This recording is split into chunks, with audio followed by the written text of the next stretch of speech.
So thanks to everyone who's joining us for today's AMA. We have a very special guest who's been part of the STARL family for quite some time as an advisor, but also while creating our first minigame. So please give a warm welcome to Shahid Kamal Ahmad. Yay! Hello. Hey. Hello. Shahid, I think you're muted right now. I am. I just didn't acknowledge because I was awaiting the big round of applause. We're doing it with emojis. Woo! Yeah, everything come through. Oh, my mic. So Space is going to be streaming today while we're having this conversation to add an extra layer of excitement. And now I'd like to ask Shahid to talk about, if we can start with your background, that would be really great. Yeah, I've been in the video games industry since 1982. And I got started because of arcade games, really. Those are my roots. And I was a developer early on, taught myself how to program on an Atari 400. And very soon was making my own games in assembler and started getting games published. I had a really enjoyable history as a programmer and developer for quite some time before I switched gears and moved into publishing. But I always carried on moonlighting as a programmer on other people's projects, even while I was in publishing, which is a bit nuts, but I can talk about that more freely now because those companies have been bought by other companies. So I did publishing for a while, and then I had my own startup, and then I spent 10 years at PlayStation, where I helped to shape the strategy for engaging with independent developers. My roots have always been in development, and I think they always will be. Nice. Is this the first time that you were working in Web3? And if so, what is your impression of our metaverse, crypto, kind of everything in this space? Well, in the video games industry, in certain circles, crypto has a bad name. And in others, and there's quite a lot of these people, by the way, they just don't speak up because of the amount of criticism that crypto attracts. There are quite a lot of people who are open to it. Yeah. So that's an interesting phenomenon, but it's one that you find everywhere. I don't let such things bother me. For me, I'm just, wow, look at that. Sorry, I was just watching the game and that was impressive. Impressive use of the EMP there. Yeah. Anyway, so it's a mixed bag. You know, crypto has its detractors, but for me, what's interesting about it is that it's new, is that it offers a model where large companies can't monopolize your data. Yeah, are there flaws? Yes, of course, but there's, you know, there's also opportunity. There's opportunity to shape a new technology, to shape a new way of approaching the way we empower people directly, you know, without selling their data. I'm sorry, I'm distracted by this amazing play. Watching somebody play my game way better than I could play it is quite something. I'm having a lot of fun with it. Yeah, so it's a double-edged sword. You're going to have people in the industry who are not keen. And I understand that, because at the early stage of anything new, you're always going to get opportunists and you're going to get some unscrupulous people. But you're also going to get pioneers, and you're also going to get the chance to shape something. So that's the kind of thing that appeals to me. And I've always been the kind of person who's taken risks at the risk of my own career, sometimes even just to learn new things and to join a wave for the sake of it being exciting and new and potentially revolutionary. Exactly. And I think what you were saying earlier about not being able to monopolize the data, that's huge. That this is the direction of the future, that there's a lot of pioneers in this space. So it's pretty exciting. Just to jump in there, is there any chance that people who are adverse to the crypto space are just worried about that monopoly, like losing the monopoly on the gaming space? Good question. Good question. So you're talking about the incumbents, right? Right. Of course, the incumbents would have something to lose because that data is extremely valuable. And let's be clear, there's an advantage to having a large company holding a ton of data. And it's not just to them. The advantage is to the player too, in the sense that it allows them to use that data to shape a highly tailored experience. But of course, they don't have to own the data to do that. They could seek temporary permission, but they don't necessarily do that. And it's not always trivial to revoke that permission, and you don't get the best experience if you revoke that permission. That's given your ability to do so. And not everyone lets you completely own your data, so that's always a problem. In a situation where your data isn't owned by a large corporation, where you own your data and you're free to share some or all of it with whoever you're engaging with, they could still provide you with a tailored experience because you could be very specific, very narrow about exactly what data you share. You don't have to share your inside leg measurements and your date of birth and the names of your firstborn just to play a video game. Right. But maybe your date of birth, I think, would be useful given that we have age ratings and so on. But the other stuff, certainly not. I think it's definitely going to be a topic that we're going to see come up a lot more in the coming years as people sort of wise onto how valuable their individual data actually is. Yeah, it's everything.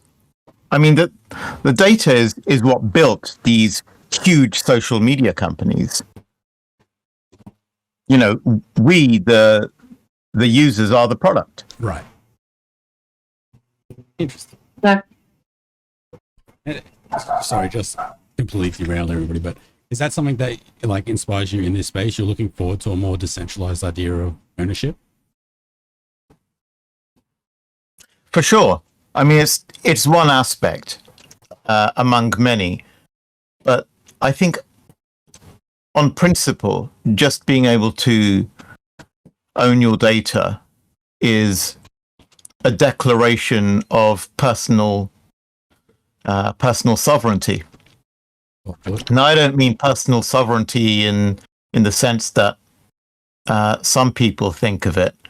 I'm just talking about a basic sense of old-fashioned dignity where you don't overshare, where the default isn't to overshare, and we've become so accustomed to oversharing without even realizing we're doing it, and that's the problem. I mean, it's one thing to post a revealing message on some social media platform because you're typing that message, it's down to you. But do you actually know just how much you're sharing when you sign up for a social media platform? And I would say that the vast majority of people do not know.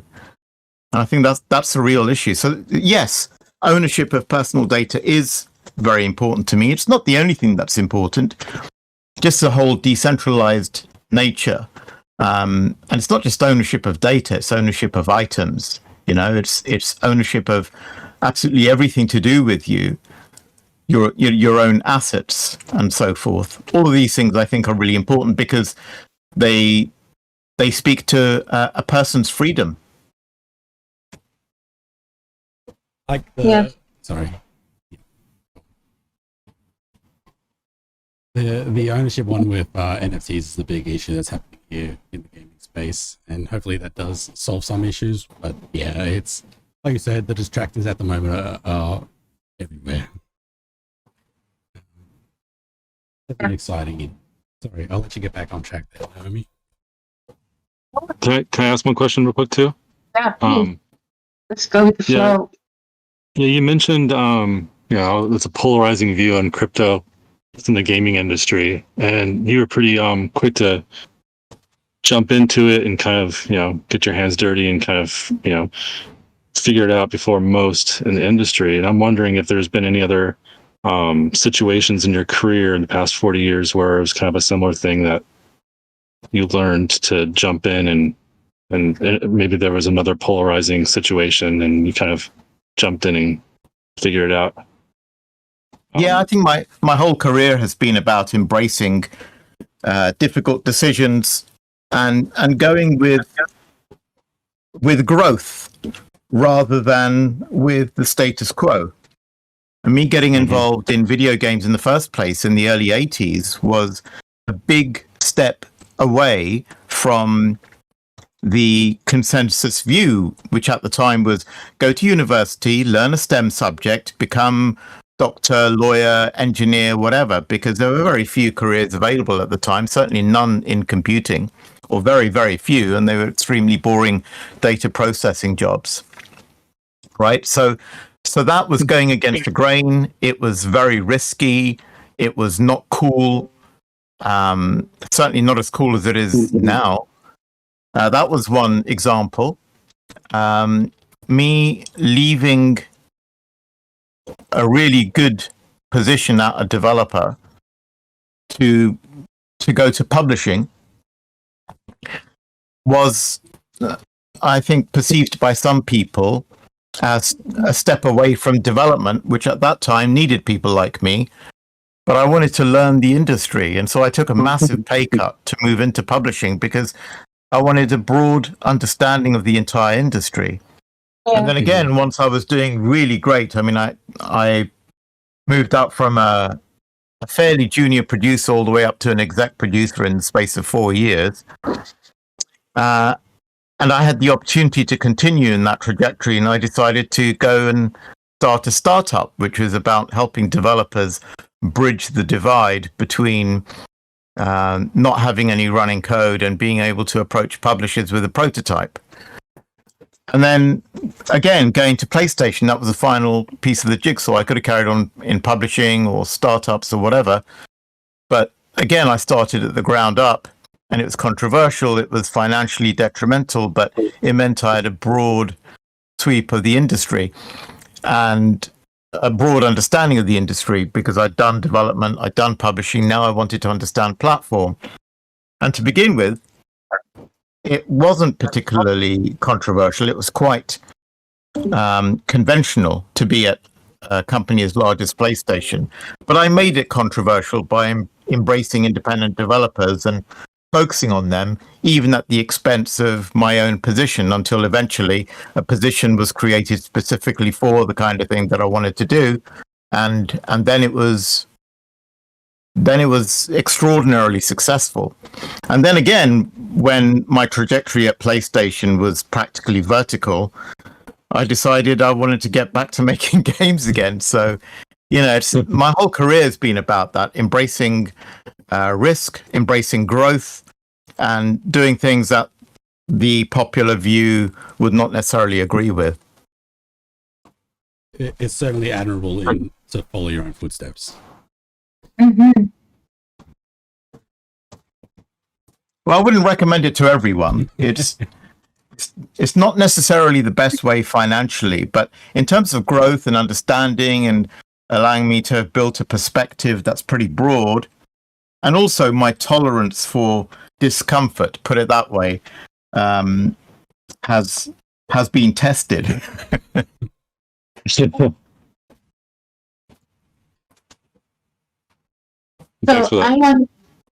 thank you so much for answering that. I want to ask, what made you decide to work with us, build a minigame for our metaverse? Well, it's a great team, a bunch of really lovely people. highly professional, and despite being distributed all over the world, extremely friendly, supportive, capable, and determined to make something work. It was just the exact opposite of everything I'd heard about the crypto space. Everyone knew what they were doing. There were no sharks.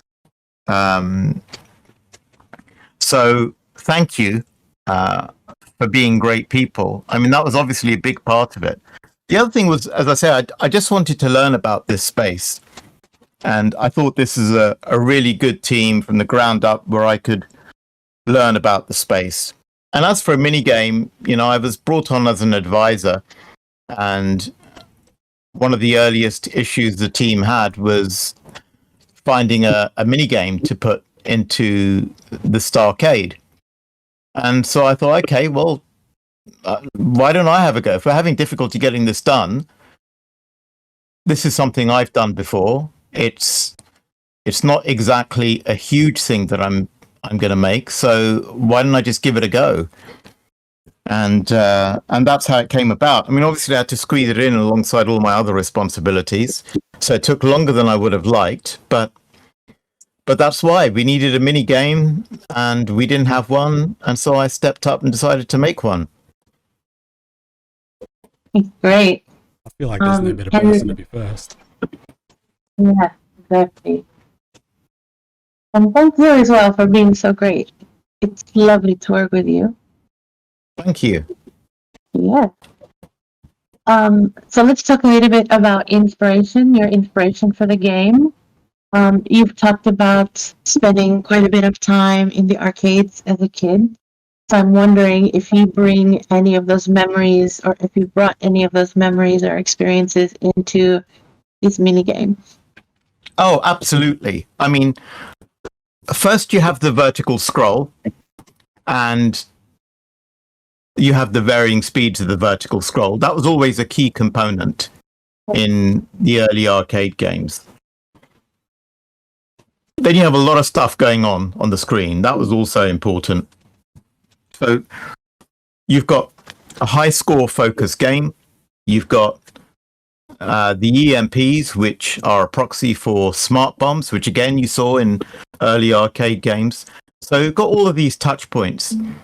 But the games that influenced me the most in respect of making this was, I thought, what if you mashed up Crossy Road with Super Bomberman? Wow. And so I gave that a go, and I thought, well, both of these games are hugely addictive, hugely inspirational, and have a huge fan base. And I had no idea it was going to work, but I started trying it. I started building this chain mechanism where there's a little delay between each explosion. And then I started tweaking all kinds of variables, you know, fuse timers and multipliers and all the little touch points of an arcade game, varying scroll speeds depending on how far up the screen you are, and it all started to come together and felt a lot better than I had any right to expect. Yeah, it feels good. It has a retro feel.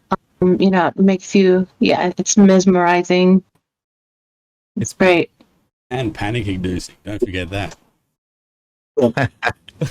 Yeah, I love that. Me too. I can't get enough.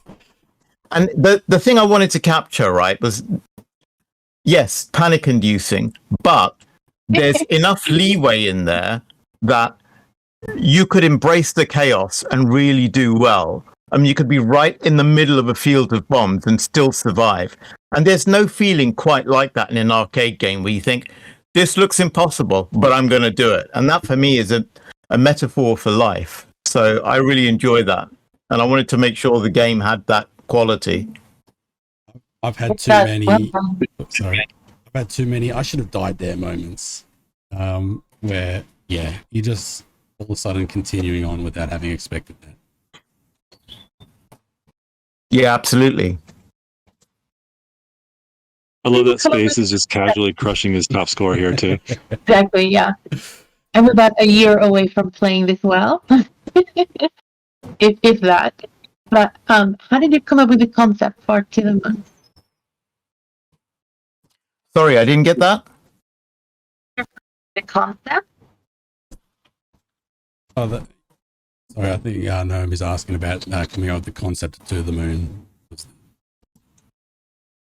Oh, the name or Concept of the game? the concept of the game? Mm-hmm. Yeah, I mean, I wanted, as I say, an arcade game. I wanted to experiment with the mashup of Crossy Road, one of my favorite games, and Super Bomberman. Again, another one of my favorite games. Neither of which were arcade games, but both had that arcade sensibility. But, you know, all the other qualities I mentioned earlier of arcade games, I wanted to have in there. That whole thing about being in the middle of this impossible storm and yet still surviving. I mean, that's a great feeling that the best arcade games used to offer, and I wanted to reproduce that. And I think this does it. So in saying that, we're watching Space hit 1.7 million at the moment. What's your highest score been on your own game so far? Good question. I haven't actually really tried very hard, but my best score is a measly 330,000. I'm going to have to actually play the game as a player, as opposed to a developer and a tester, and see what I get. I think we have to see what you get as well. I think that needs to be streamed to the community for sure. Yeah, there's no way I'm going to get some of these high scores. I mean, this is insane. This is how games should be played. This has been 1/4 the entire time. Yeah, How exactly. many minutes into this are we? That's another interesting topic that we can get into is like pricing of online mini games or arcade games versus traditional games. Yeah, for me, it's very important that we set it to 10 cents or the equivalent of 10 cents. I thought that would be a nice nod back to the late 70s. No inflation, you know, because you got to remember games jumped up to like, certainly in the UK, 50p by the 80s. Yeah. Certainly by the late 80s, we jumped up to 50 pence per play, which is extremely expensive and I'd say prohibitive.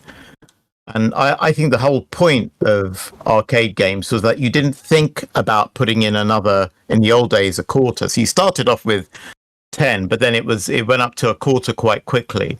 So we're starting at well below a quarter even, and it's not even inflation adjusted. And I think that's fair. I like it too. Like you said, the nod to retro gaming and retro arcades takes you back to that feel, that vibe, hopefully for other people as well. Yeah. $1.35, by the way, in Australia at an arcade at the moment for a play. It's ridiculous. Wow. Yeah, it's expensive. Yeah. You burn Really, through $70 in about an hour. Yeah, exactly. Or $100 in an hour. It's crazy. Johnny, I wanted to know if you could answer, if you could please explain the role of pass points and how they are connected to the play and earn game model. Oh, sure. Yeah. Yeah. So I think pass points kind of came around because we're trying to figure out how to do mini games, but also involve Ethereum blockchain where there's large fees and transactions take some time. We were all talking about maybe bridging to another chain, but you're still going to be paying for transactions each play, and that adds up. So we figured, why don't we try having a method where we can go off chain and back on. So that was where pass points were born, where you can convert your crypto into off chain type of currency. It's a stable currency on the STARL Metaverse. Use that to play games, play missions, buy different assets or cosmetics and stuff for your characters. And then you can keep those assets or cosmetics off chain, or you can have the option to convert them back to NFTs, and then you can sell them or trade them on the blockchain. So it's a way to get off the blockchain a bit and have very fast, immediate transactions. that are free to transact, and then Rip. $1.99. I was doing so good. Oh man, that's brutal. I lost my train of thought there. Yeah, but it's a way to go have fast transactions and be gas free not in the top five. metaverse, but also get back onto the blockchain however you feel comfortable with. The best way I've tried to explain it is that it adds a level of versatility to people who don't necessarily want to deal with a lot of the higher costs of the crypto space, but still want to enjoy a lot of the games. Yeah, you kind of just focus on the game. You don't have to pay attention as much with your wallet and transactions and watch the pay attention to gas and everything. You can just play, and then when you're ready to move back over, you can. The layer of just makes it so much more easy and accessible, which is great. Get right to playing. Yeah. Exactly. Thank you for the explanation. For anybody who hasn't tried the game, the link to download the client and even an explanation is in the chat. I want to switch back over to Shahid now, and can you tell us about your process of creating To The Moon? It's a highly iterative process. So started off with Unity, playing with a vertical scroll, and moving a character around. I knew that I wanted to make something that crossy road with Super Bomberman. And so then it was a case of building out the mechanics, building out the chaining system, adding stuff like the buggies for variety, getting the scoring right, getting the feel right. And the main thing was ensuring that the chains of explosions would be really satisfying. That's very satisfying. So during this process, we did a lot of testing with the community, like different iterations of the game. Is this something that is similar to previous experiences with other games, or is that a first for you? No, it's quite similar. I mean, you often have playtesting done at the stage we did it. I think it's important to get the balance right, because developers are really not very good at judging complexity, difficulty, and so on. I'm certainly not. I mean, there are some people who do a really good job out of the gate, but it's not easy, right? And you want to listen to people who play games to ensure you're not too difficult, not too easy, that it's satisfying, that it's challenging, without ever being frustrating. And so most of that testing process is about removing the frustration points. And frustration is nearly always linked to a sense of the game being unfair. So for me, the most important thing is to make sure that the game feels fair. That if you lose a life, you know that it was your fault. You don't blame the game. Yeah. Anytime you're blaming the game, that's a problem. That's every game, I should say, players out there. If you're blaming the game, look inwards. Would you say that? And that's the beauty of arcade games, right? They're so simple that you don't have to worry that you're missing something important in the rules. And that's what's messing you up. Like, you don't want it to be prohibitive for people to be able to jump in and play, but you want there to be a higher skill ceiling for replayability, and even like just beating your own high score over and over again. It becomes a challenge. We're going to watch. Right. And this game is very much about players maintaining a state of flow and not panicking. It's about controlling your anxiety. And wave after wave of very different challenges are presenting themselves to you, and your job really is just to stay as calm as you possibly can. Yeah, good luck. Jinx. Have you had a favorite moment or a moment that stands out to you in the process of creating this game? Good question. Yeah, I think when the community first started playing it, and I started getting feedback that was almost universally positive. that for me was really is really.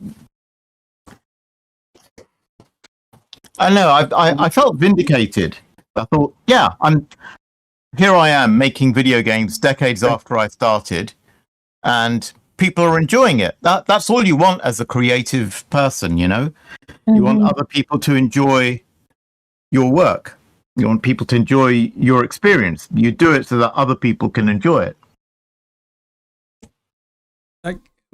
I don't want to assume, but there's a level of feeling appreciated at that point too, right? Sorry, there's a what? A level of feeling appreciated for what you're putting out into the world. It's not that so much.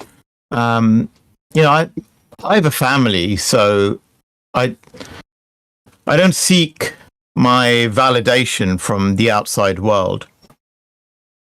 I might have done when I was younger, but it's not about that. As a creative, you know, your work has to communicate, and you want to, whatever it is that you're trying to communicate as a creative. And for me, I wanted to communicate this whole feeling of a sense of being at the edge of chaos and getting out of it with, you know, with your butt intact. And that feeling of euphoria that you get in an arcade game when you get out of what looks like an impossible situation. That's what I wanted to communicate. And if people got that message, that for me was wonderful. I mean, it was exactly the feedback I wanted. It meant that I'd communicated that through a video game successfully. Thank you for that answer. Well done. So you have worked a great deal with our lead developer on the website, Dominic. So how was the experience of working with him and exploring the different possible avenues of how the game could be implemented with STARL Starcade leaderboard? Yeah, so I had no real experience of Web3. And Dom was a bridge to the Web3 world. And he was the one educating me on how it all happened and how it was being implemented server side. And he's been absolutely magnificent. I've enjoyed every minute working with him. And he's a legend. That's all I can say, really. He's a legend. Love the guy. Great to work with. You know, he's obviously a great developer. His world is much more Web3 based. Mine is video games based, and we've shared this interface point for quite some time, and it's been an enjoyable process because we've learned about each other's worlds, and I think developed a shared respect and understanding of how these things happen and how they're all complementary and useful. Yeah. He's had a lot of great things to say about you as well. Yeah.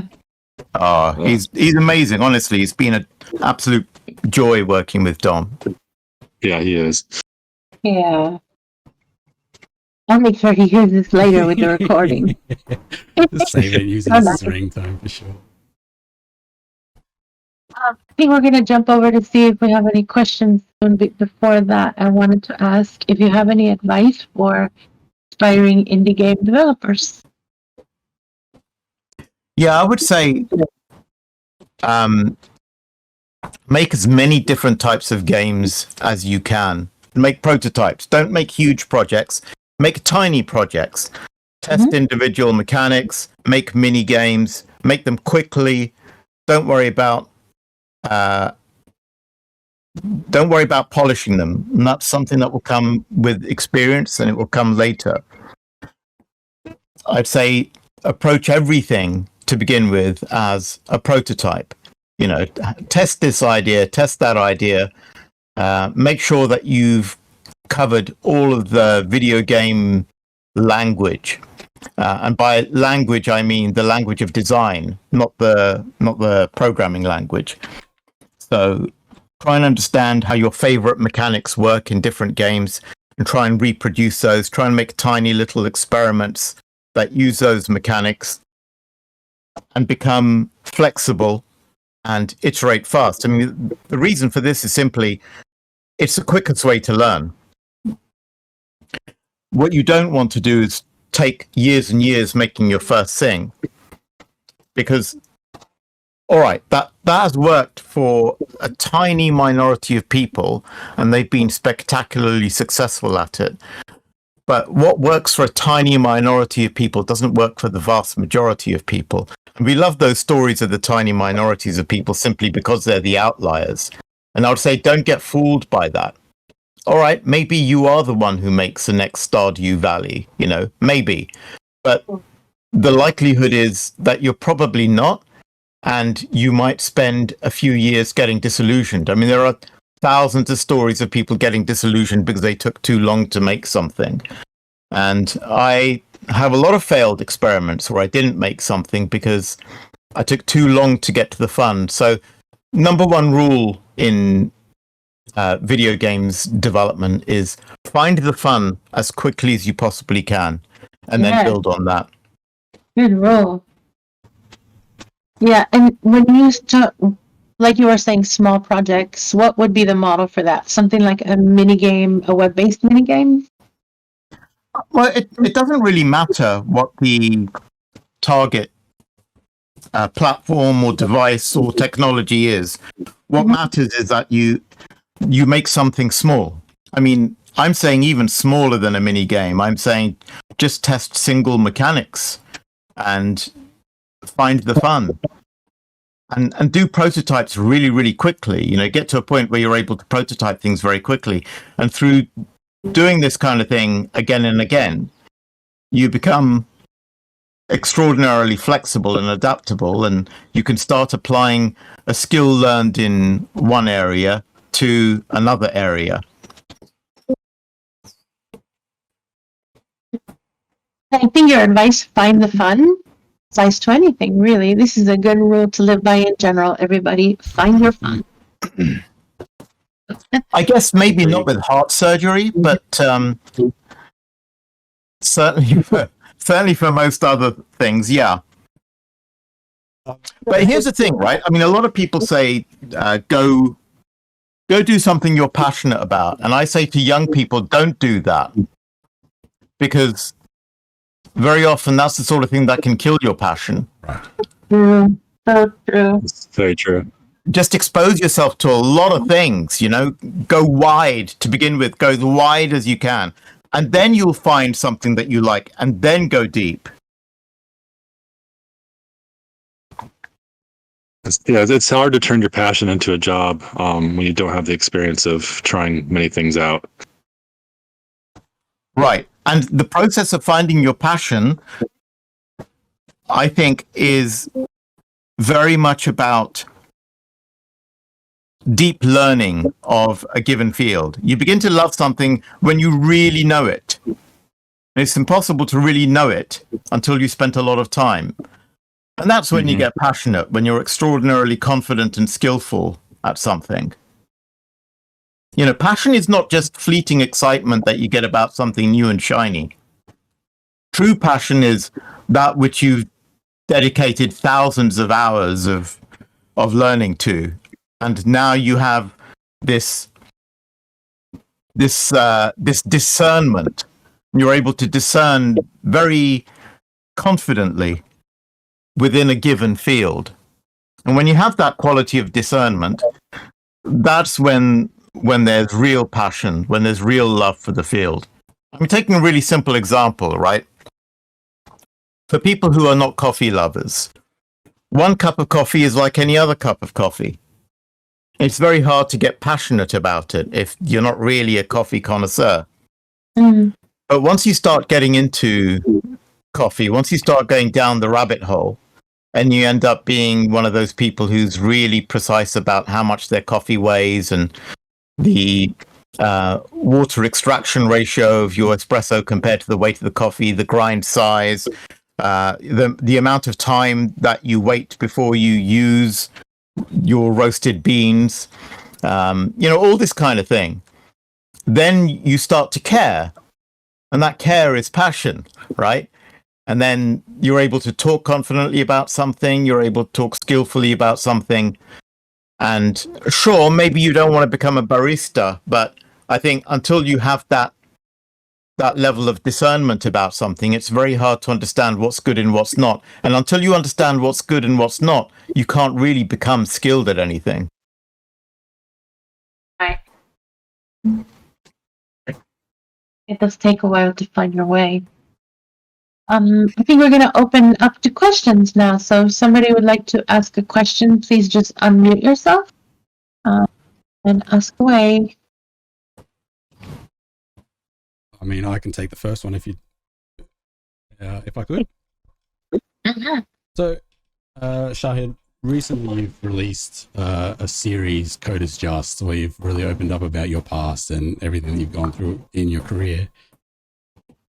Could you see yourself ever sharing more of the development side of things? Maybe like a way for people to send in ideas or mechanics to be reviewed, or just some way to be involved on a larger scale in the game development world?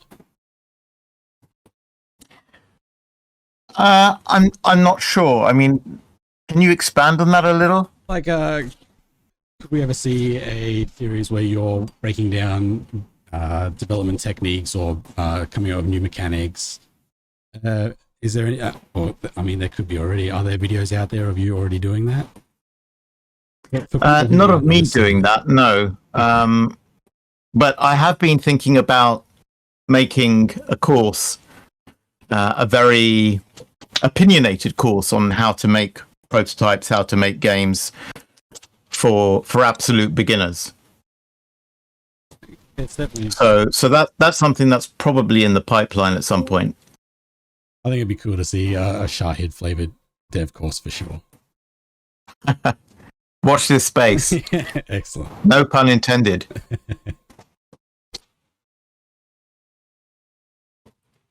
Oh, harsh. That got me. Just listening to you guys. Yeah, even some people are not able to unmute themselves, so we are suggesting that they ask questions in the chat. Meanwhile, Johnny, would you mind explaining the contest that we have going on right now? Or the leaderboard contests? Yeah. So since this is the launch week of To the Moon, we're doing a pretty big prize. Special prizes for top scorers and for people that just play. So on Friday is when the leaderboard ends. It started last Friday. It's a week-long leaderboard. The top 5 scorers will win a PAL NFT, and the top 3 will have STARL bonuses. And then 5 random players will also be awarded a PAL NFT as well. Doesn't matter what your score is. If you're on the leaderboard and you're playing, then you have a chance to win. And we'll be doing different types of leaderboard prizes other weeks, but this one's a pretty big one since it's a launch week. So if you get in there and play, no matter what your score, how good you are, you don't have to be as good as Space here. You still have a chance to win a prize. Yeah, I'm not in the top 5, even with that run I just had.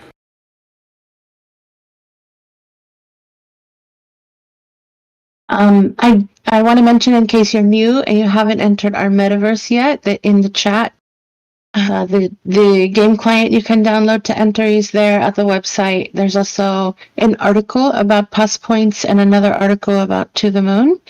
So please explore, join us. You'll have a great time. Let's see. And there is a question here from Shadow Proclamation. Woo! So he says, I used to work at Activision as a beta tester. I truly appreciate the hard work that has gone into this. Thank you. You are needed, wanted, appreciated, and loved. Oh, he just wanted to tell you that. Oh, Thank you. Really appreciate that. very nicely said. I don't think there's any more questions listed here. Anybody else have a question? I mean, yeah, I'm just wondering what. I mean, it's hard to pick your favorite game, but like, what is one of your favorite games to play of all time? There are so many. Yeah, But a game from the early days that I still play even today is Centipede, old school arcade game. That's one of my favorites. yeah, We've only recently been talking about it as well. yeah. We actually have. Yeah, I mean, if you're talking about a game from early days that I still play today, it would be Centipede and Millipede as well. But I prefer the purity of Centipede. I think our age group is mostly the 3310 Snakes. Oh Playing yeah, it on the Nokia. yeah. So I have another question for you, Shahid, if you don't mind. Having watched Space absolutely crush his high score, are you thinking of anything, or do you have anything that you might want to add in the future to the game? Is there going to be development in the future to the moon? Yeah, one of the things that there was a level type that I was working on that didn't quite make the cut, and that included rockets. So I'd like to add a stage with rockets, and I'm not going to say too much more about it, but yeah, I want to add some rockets in there at some point. Oh, excellent. And when you say stage, you mean as in there could be randomized maps that we run up and down? Yeah, exactly. Wonderful. Yeah. That sounds awesome. It does sound fun. So we have a question from our friends at All Society. They say, fantastic stream, guys. In a year's time, where would you like to see the Starcade and To the Moon? I think this is a two-part question. Shahid, if you want to answer the To the Moon part, and Johnny, maybe you can talk about the Starcade. So where do I see To the Moon in a year? For me, the best thing would be if people were still playing and enjoying it, and it was still proving to be a challenge to the very best. They're getting anxious and excited in a year from now. Yeah, people are still playing it in a year. That's a sign of a good game. Yeah. I agree. As for the as for the Starcade, we'd love to have more developers. We have a submit your game section on our website, and we'd love to have many developers. We want this to be an inclusive place for developers around the world to and put their game into our system and have lots of options for players to play here. We want to fill out the browser section, and then in time have it be accessible within the metaverse. Got some creative ideas that we're throwing around for that. But more options to for accessibility and more developers and games. Nice. I'm going to drop the URL for the Starcade page in the chat.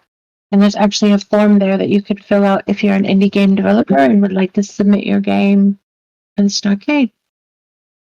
If we don't have any other questions, I think we'll be wrapping it up. Anyone else? Not for me, I think. Yeah, I don't see any in the chat. So, Shahid, thank you so much. This has been a really good conversation. We appreciate you making the time for it. Everyone loves the game. It's been an exciting weekend watching everybody rule the leaderboard while I learn how to play.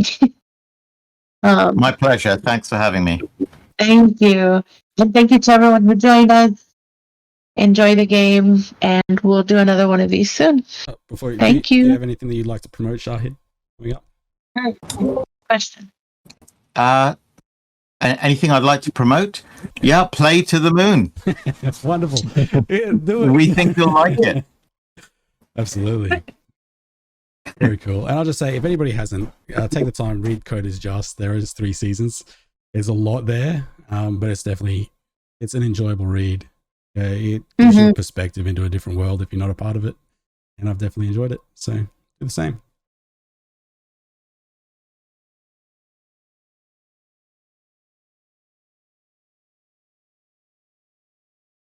Thanks a lot. Thank you. Bye.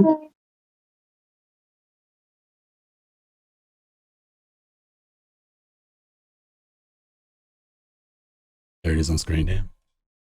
Space is on it.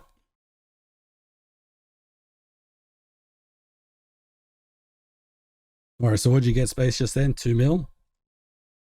Yeah, I missed Oh, breaking almost. 2 mil by like a couple thousand points. I'm really upset about it. I mean, how many players do you reckon you've had so far? Let's find out. Oh, let's do it. Oh, you can see all your scores there. Yeah, you can see all your scores, so that's my top right there, which it took me a couple of days to break. Almost doubled it, though. Almost doubled it. If I had doubled it, I think I would have been in the top 5. That's 47 plays on this account. That's cool. We should look to see if we can add like the play time for each individual run as well. Then, like, it gives a good idea of value for money when it's like 10 cents for a play. And if you get 20, 30 minutes of hand-numbingly panicky good times, like, that's amazing. Yeah, I need to make it harder. Like, how would you go about that? These are all questions now that we could have done before. How would you go about making something like this harder?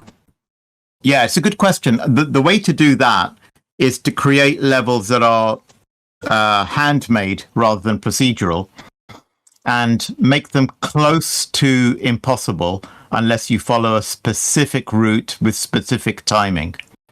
It's like unlocking a maze that has bombs blowing up around you all the time and getting through it. And there would be 1 or 2 ways to get through it, and they would require precision timing. There wouldn't be a number of ways to get through it. Yeah. You know, you couldn't just apply a simple strategy.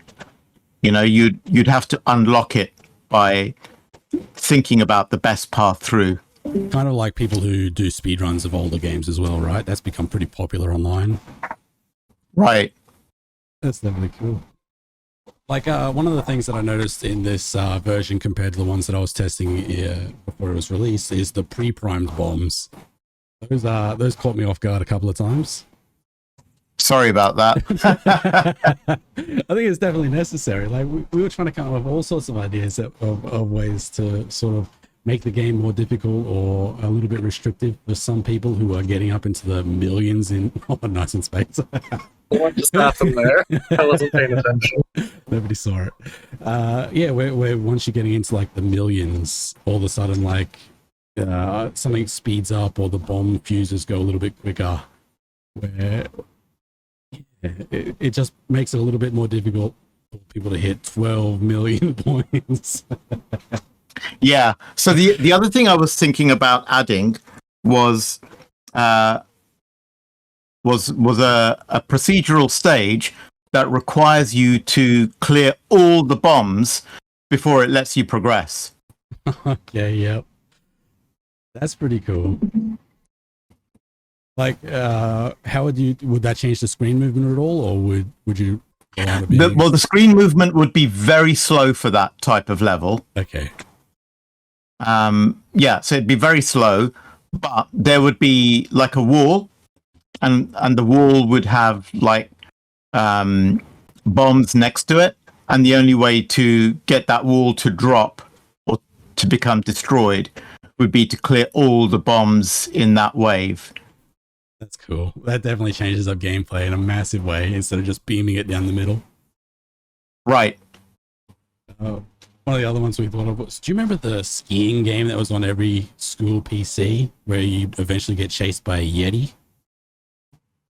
No. I can't remember the name of it. Oh, yeah. That's you a good remember one. it? Wasn't it just called like Ski or something? I have no It was idea. on Windows 95. But yeah, like the idea would be that once you get to a certain level, maybe there's like a little alien or something that's chasing you that prevents you from going into the bottom half of the screen. Yeah, there are so many ways that you could go with this. It's really exciting to see. Game seems to be holding up well. I haven't seen any obvious bugs.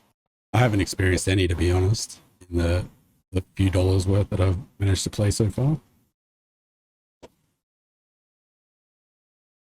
We knocked him out pretty well. Yeah, props to Johnny and Ken for like absolutely crushing the testing. Just amazing. I mean, Dude.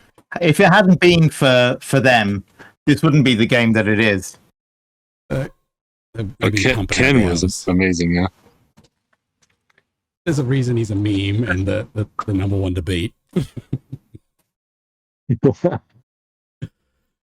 We're lucky he's on holiday. I would go home or go to bed angry, like after testing with Ken.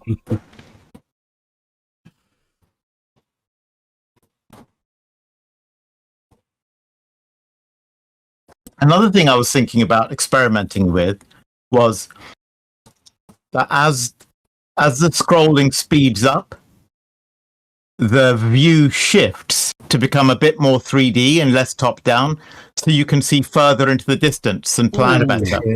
Yeah, that would be really nice. Cool. Yeah. So not much, it'd be subtle, but it just give you a bit further to look at so you could plan a run. Yeah, the speed is really nice, but it would be nice to be able to plan. Like, I'm looking forward to see people who develop their own play styles with it too. People who like to hang back, or absolute madmen who just stay at the top of the screen.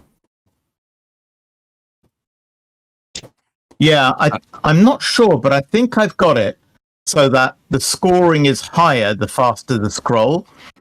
And if you move closer to the top of the screen, I don't know if you noticed, but the scrolling actually subtly speeds up. So it actually scrolls faster the closer to the top you are, and the closer to the bottom you are, the slower it scrolls. Yeah. So it stops you dying too quickly. Speaking of dying too quickly, like, what was it like balancing the extra lives? That's tough. Yeah. You have to watch tons and tons of sessions, and we had to limit them in the end because, if you get really, really good at this, then it's really easy to rack up the lives. So I think Ken's suggestion was to limit the lives that you could get, and I think that's fair. You don't want people playing it forever, right? Yeah, well, that's it. One of the other ones that we were sort of playing around with was the idea of maybe like the only extra life you have is kind of like an invulnerability within the first 50,000 points or something. Or if you accidentally get hit with a buggy straight out the door, that you sort of get a little bit of invulnerability. But yeah, I don't think that's a good idea. Yep. But not because your intent is wrong. Your intent is spot on. What you want for the player is to not die quickly, right? Right. But the way in which we should go about fixing that is to make sure that it's easier at the beginning and not have it completely randomized. Right. Okay, yeah, that's cool. I mean, there's been some cracker starts. The differences between like some of them where there's like just buggies, a buggy field and a few bombs at the start versus one that you start on entirely pink gems. Like the score difference is amazing. Yeah. I really think another thing that was being worked on a ton with this and testing was just this, finding the right speed of the flow. I remember being like, sometimes it was way too fast, sometimes it was too slow. Yeah. I think this is definitely, right where it should be. It took a lot of iteration to get there. That's right. Yeah, there's there was a one tuning in there. I mean, I've got this entire settings page that I created to tune all the tiny little variables. I mean, for example, when you trigger a fuse, the fuse timing is obviously a variable, but the other thing that's a variable is how far into your jump you need to be before you're invulnerable. And at the moment, it's quite quick. So you could be about 1/8 of a second into the jump. And once you're about 1/8 of a second into the jump, you're actually invulnerable, even if the explosion is right next to you. And that's what allows you to jump through entire chains of exploding bombs. Okay. Because while you're in the air, you're invulnerable. But the trick was not just while you're in the air, but at what point does the game say, right, you're safe now because you're in the air? That needed a lot of tuning. And then there's stuff like chain timing. So how long after an explosion does the next bomb start its fuse? And how long should that fuse be? In the end, I had it so that the fuse, there is no fuse. If a bomb blows up next to you, then you blow up. But to begin with, there was a little delay. And then I think now there is like a tiny fraction of a delay. And that's what allows the chains to develop. Because if they all blew up at the same time, it would be really unsatisfying. Yeah, you couldn't be anywhere near another bomb. Right. Like, because they got those parts of the map where there are just lines of bombs with a space between them. And you do feel a bit like Indiana Jones running up and all those explosions on both sides. Definitely a cool moment. Yeah, I mean, if you're inexperienced, hopefully you haven't used your EMPs up. Right. Yeah. But if you're experienced, you should be able to do it because even with the procedural level generation, there are enough empty spaces that you should be able to get through. Because what I don't have is a densely populated bomb field that has a fast scroll rate, because that would be too punishing. Yes. So the way you can approach densely populated bomb fields now is really quickly approach them and start the chain, then step back into a safe space and then continue. Yeah, it's the only way to get through it without an EMP for sure. Right. EMP usage is another interesting tactic that I'm sure people will develop, where people are going to hang on to them until they're too late, but dying with 3 of them is no point. So you have to remember to use them. Yeah. Yeah, use early, use often. Are there other resource ideas that you've thought about? Like, as the EMP as a resource, sorry? Yeah, there was one I was thinking about, and that was you after you get to a certain point, you get the ability to jump over 2 bombs at a time. Okay. Cool. Not just one. And then things get really difficult. I mean, I was thinking about a bomb field that has so it'd be shaped like you'd have a block of 4 in a square, and then you'd have that repeated all over the map. Jeez, yeah, okay. And the way you'd create blockers so that you didn't just jump down the middle was you'd have some where it's completely full, and you'd have to find the horizontal spaces. So that'd be one easy way of making things interesting and fast-paced. And for those, because you're now double jumping, you could have a faster scroll in a very densely populated field because you're now double jumping. Yeah. That's an easy one to put in.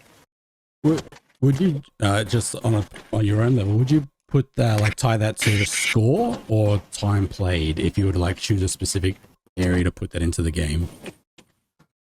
I was thinking that, once you got the rockets in there, each rocket stage gets progressively harder. And after completing 3 rocket stages, you get the ability to do the double jump. Okay, yeah. Pretty cool. And then when you die, you lose that ability. It starts all over again. Yeah. Yeah, cool. Yeah, that's old school. Yeah. Because once you get into the habit of using the double jump all the time, going back to the single one will be prohibitive again. That's cool. It's gonna hurt. Yeah, definitely. I got a question that we were, I think Space and I were talking about this last week. There's a lot of traffic on the moon. Where do you think they're all headed? They're heading to Elon Musk's base. Is he the same person? Why putting all is these Elon bombs building out? all these bombs? They're trying to find it, but they've all been given different instructions. Why is Elon building all these bombs? He's not. Who's building them? Bill Gates. Is there mining crystals on the moon? Is that what's going on here? Bill Gates is jealous of Elon Musk, so he's put loads of bombs on the moon. It's a proxy war between Bill and Elon. Man, the moon's gonna suck. So we're right in the middle of it. Man, that's cool.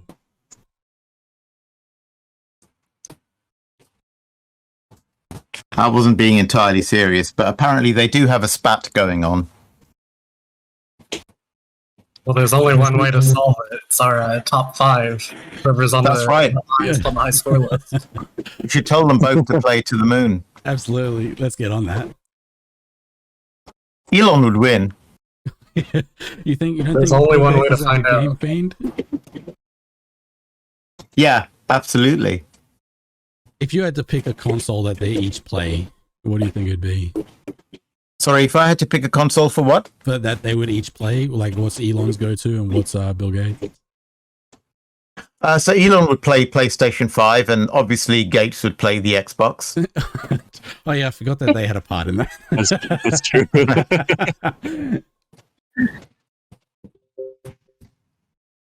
And of course, PlayStation is way cooler.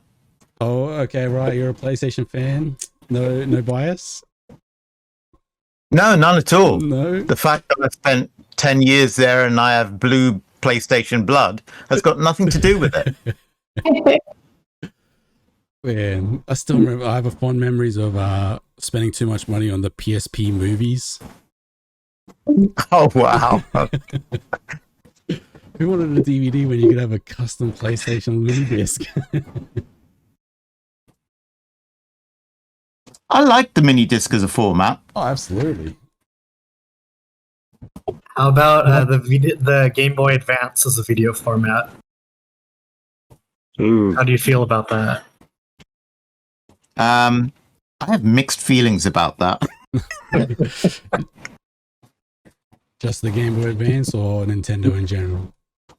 No, I like Nintendo. I mean, the music. I used to do music for video games back in the late 80s, early 90s, through to the mid 90s.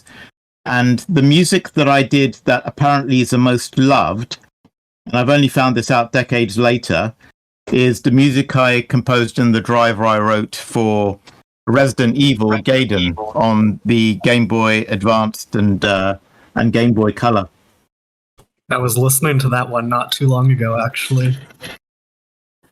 Yeah, I mean, at the time I thought, yeah, it's just some music I've made. But the more I listen to it now, I think, yeah, I was on my game when I did that. Clearly, Have you been? because the thing is, it's not that it's technically amazing, the music, but in terms of dynamics and construction, I think they all work really well. I'll have to check that out. Would you be interested in doing music again, or is that you think that was a? Oh, I moved still on, do or- music. I still do Okay. music. But I would certainly like to compose some music at some. Yeah. Yeah. If you had to put a soundtrack to the Moon, what would it be? If I had to put a soundtrack, you mean of existing artists? Oh, you can do what you can if you want to go with a style of music, or if you want to suggest an album that people should jam out to while playing. Yeah, I'd like to know of existing artists. That would be interesting. To the Moon. That's a good question. I think it would vary. I would have. Did you ever see the movie Moon? I don't believe That's a good one. Yeah. That had a beautiful soundtrack, so I would use that for the absolutely insanely dense bomb fields, and then I would want some. I would want some extremely aggressive metal for much of the rest of it. That sounds pretty cool to me. So, particularly Yeah. when it's fast, it would have to be metal. But for slow, I'd go for, softer piano-like music that was used in Moon. Is that just to because that's very John Woo, to use soft music for like almost a slow-mo thing. Yeah. Oh, sorry, that's another thing I want to do with the game is when you've just closely avoided death by like a few milliseconds, I want the game to slow down a little bit because that would feel great. like the Because that slow feeling of motion? euphoria you get when you clear something that you didn't think you'd clear. Yep. Slow-mo really helps with that. Oh. Like a little Matrix moment. Exactly. Oh. Bullet time. Yeah. It makes for a very cinematic gameplay as well. What was the game that started doing that, or started doing the bullet time? Was that Max Payne? Yeah, that's the one I remember, I think. Yep. Yeah. Max Payne Yeah, I first think it was- introduced bullet time. Yeah. I was obsessed with that. Did they try to do it in the movie too, or is it just in the game? Did they avoid it for the movie? Was there a Max Payne movie? Oh, dude, it's Mark Wahlberg too. It's horrible. I didn't even know. Right, folks, I have got to go and make my kids some breakfast. Wonderful. Shahid, This was fun. Thank you. yeah, have yourself Yeah, a this lovely one- day. Thanks for hanging out with us. You too. It's been great. I particularly enjoyed the post-interview questions and answers. So the encore, we'll add that into the video. For Yeah. sure. Yeah. I hope we recorded all of this. I'm still It's still going. Yeah. Yeah. Cool. So, check it out and maybe it's worth using and snipping or whatever. Yeah, I think they Yeah. definitely got the idea of some YouTube shorts or something. See if we can get into that route. Cool. Awesome. Thank you again, mate. Thank you. Pleasure. Good talking. All right. Take care. See ya. Bye. See you. Bye. Oh, good stuff.